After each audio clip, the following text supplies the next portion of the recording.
Well, hey Yardners, welcome back to my kitchen tonight. We are going to be trying a new kind of crafty project tonight. I'm going to be trying to make some birdseed ornaments. So I know it's after Christmas at this point, but you know what? I didn't get to this project before Christmas because I had too much to do. So now that I have a little downtime after the holidays, I'm going to go ahead and try to tackle this project. And so I thought I'd take you along for the ride and so that we can feed some of our birds this winter in our backyard.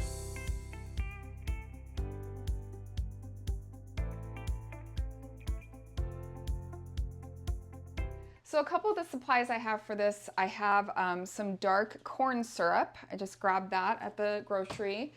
I've got some gelatin packets here, that just regular gelatin, kind of like you would make Jell-O.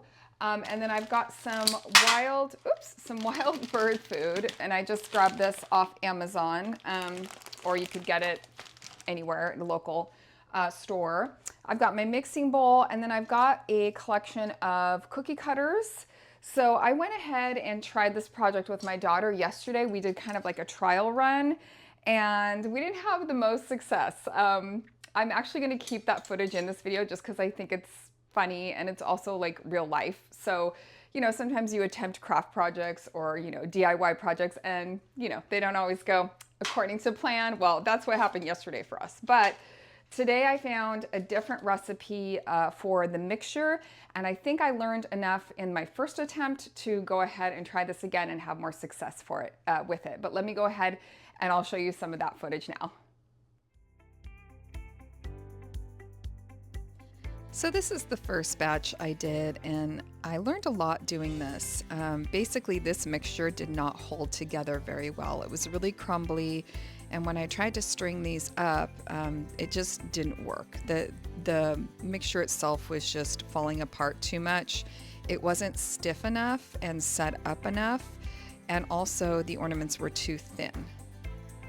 So what ended up happening is when I hung them up, wait for it, yep, they just fell down. They did not work. Wait for it, wait for it.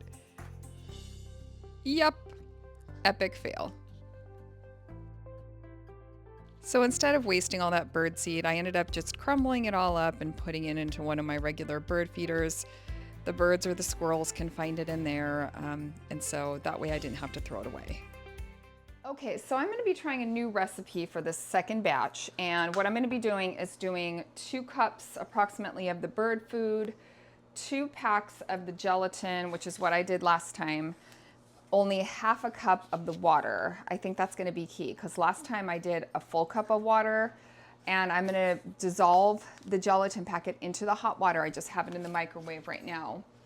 And then I am going to be adding some of the corn syrup just because I've read in different recipes that it kind of helps all the birdseed stick together. So I'm going to be adding some of this. I'm actually going to be adding more than my first batch. So I did 2 tablespoons-ish in my first batch. I think I'm going to try maybe 3 tablespoons of this.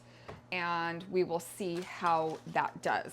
The other thing I'm not going to do is with the other batch, I had the mixture and then I put the mixture in the fridge, and then it kind of set up and it didn't set up in the cookie cutters. So I'm not going to do that. I'm just going to add it to the cookie cutters while the mixture is like warm. Right as I mix it together, I'm going to put it directly in the cookie cutters and then put it in the fridge. And I think I'm going to have better luck with the second batch. All right, so I'm going to go ahead and empty out the gelatin pack into my bowl, the 2 packs into my bowl here. And then I've got my hot water. I just use the microwave. It says to boil it, but I pretty much got it boiling.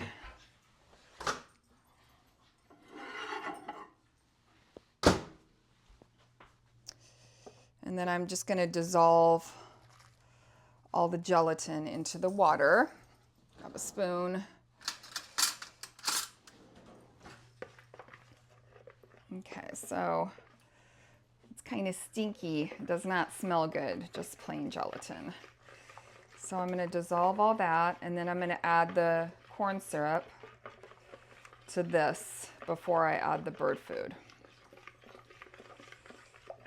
So I'm just dissolving that in.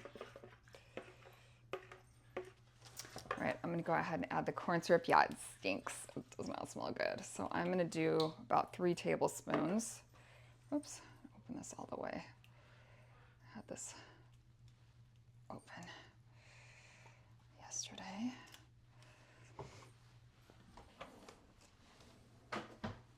All right, so 3 tablespoons. Oops, that was about 1.5 tablespoons. 2, 3, we'll call that 3. And then I'm gonna mix that in. And again, it does not smell that pleasant. It's kind of gross. Okay, so that's all mixed in. And then I'm going to go ahead and do my birdseed. About 2 cups. I think I'm just gonna eyeball it. I don't really wanna measure this out. Let's see, I do wanna go on the part that I cut. So 1, 2. And then I'm gonna stir that in. You can kind of see it here. I'm gonna fold it in.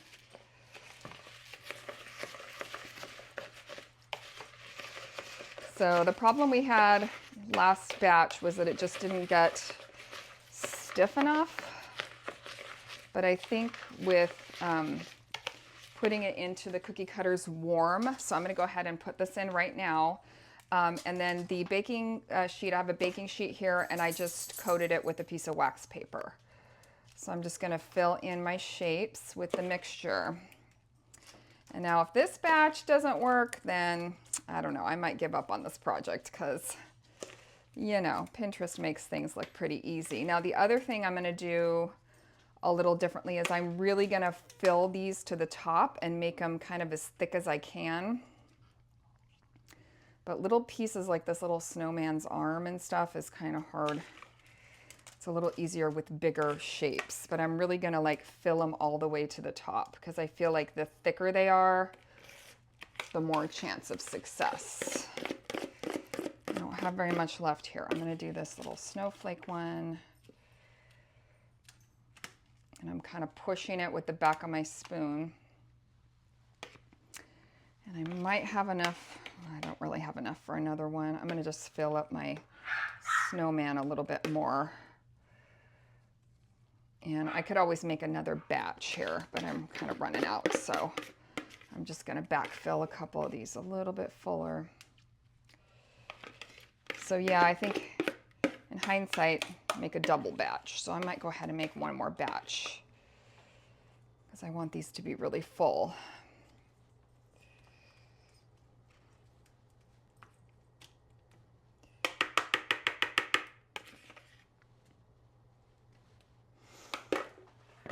All right, so I'm gonna go ahead and do that one more time. I'm gonna make one more batch. So that filled about 4 large cookie cutters and I still have like 4 more. So I'm gonna go ahead and make another batch of this. All right, so I'm gonna go ahead and do one more batch. That's hot. And we'll see how this goes. So while I'm mixing this up, tell me in the comments, have you ever tried doing something like this? Also, tell me if you feed your birds and any of your wildlife for the winter season. I know that I tend to feed more in the winter than in the summer. I really don't feed my critters too much in the summertime. I figure like they have some stuff. But in the winter and in the beginning of spring when there can still be those cold days, I do try to keep at least one bird feeder filled up. I didn't always do that. We have a cat that is a birder. You guys might have seen Midnight on my channel if you've been around for a little bit. And so I stopped feeding the birds for several years just because he would kill the birds. He would get them. So I kind of stopped. But now he's a little bit older. Oop. Say that's about 2 cups. He's a little bit older now, and so he doesn't go after the birds as much. He's not as like spry as he used to be, so we don't have too much of a problem with it anymore. The other thing I do is I fill, we have a little feeder for the squirrels because we have squirrels in our yard, and I find that if I don't feed them, they will dig up my bulbs, and so I don't want them digging up. That's about the consistency you want. I feel like it's working pretty good. If you don't, if I've found that if I don't provide some peanuts for my squirrel friends over the winter, they are more likely to dig up my, tubers, my bulbs, my tulips and my daffodils that I planted. And I planted so many of those this spring. And I want those for my cut flower stand. So I definitely don't want the squirrels eating my bulbs. So I have been keeping my squirrel feeder pretty full with food this winter.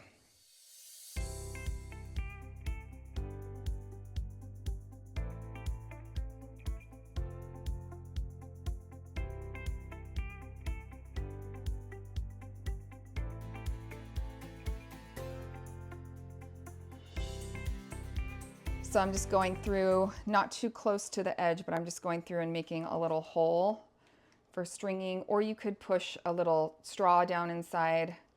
I might go grab my straw here in a minute, but I'm just gonna make a little hanging hole before this sets up. And I can feel it already, wanting to set up, but that gelatin, when I pop this in the fridge, hopefully that gelatin will, help this to set up better. I'm just gonna come back through with a straw. Just make sure the holes are clear. And I did use a toothpick to help me push some string through my first batch, which wasn't super successful. So I'm hoping to have better luck with this one. All right, now I'm gonna go ahead and pop these in the fridge. Here they are in the fridge, and this is round 2.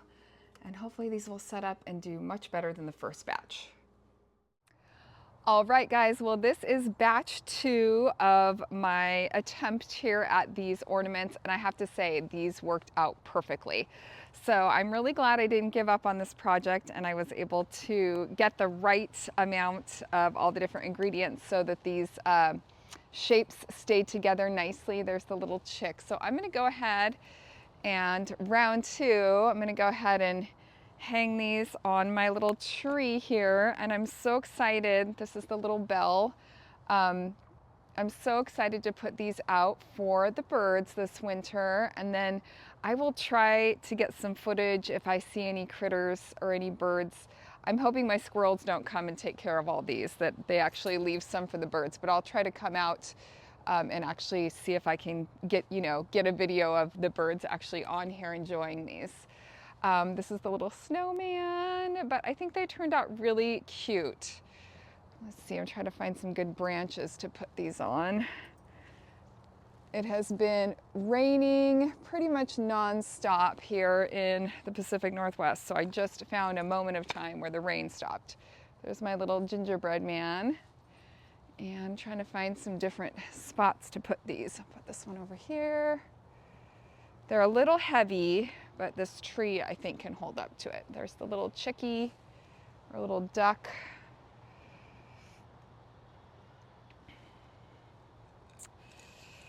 And let's see, this one here. So yeah, I think that this project would be super fun to do with kids and make good use of those cookie cutters shapes. So put one up here, got one more.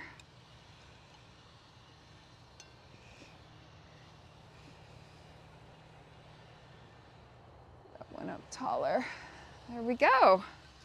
All right, and that is all the cookie cutter ornaments, the birdseed ornaments. So let me flip the camera around and I'll show you how they turned out. They're so cute. I'm excited about this. All right, guys, so here they are, all hanging up for the little birdie friends to come and find. So I hope that they find them in this tree. Kind of back up here and I'll show you all of them. And I think they turned out really cute. This is a fun way to kind of accent this little bush in my backyard and create a little focal point and some interest here. So cute. So I really hope the birds find them and like them. Get rid of that string. That was from my other attempt. But yeah, they look great out here. So fun. Alright guys, well that's going to be it for today's video. Thanks for checking it out and checking out this fun project today. I hope it gave you some motivation to try something like this yourself and do, provide some food for our wildlife this winter. So don't forget to like and subscribe to the channel, and if you need me, I'll be doing some gardening. I'll see you guys next time. Bye.